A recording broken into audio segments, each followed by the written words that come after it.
ที่สาม แล้วเบิ่งสร้างบังไฟติดลมครับ เจ้าจำรับสุทธิพงษ์เบิกฟ้านี่อาจารย์สร้างเพิ่น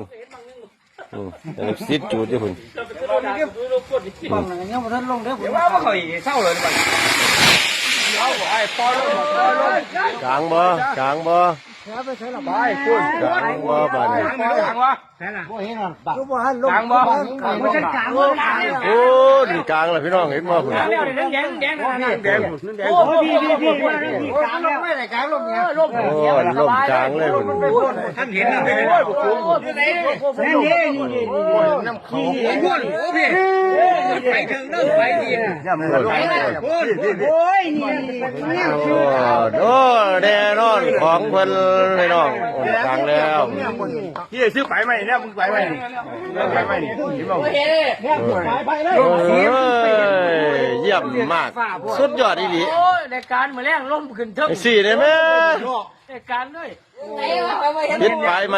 โอ้ยมันเป็นเรื่องควรมันก็บ่ เฮ้ย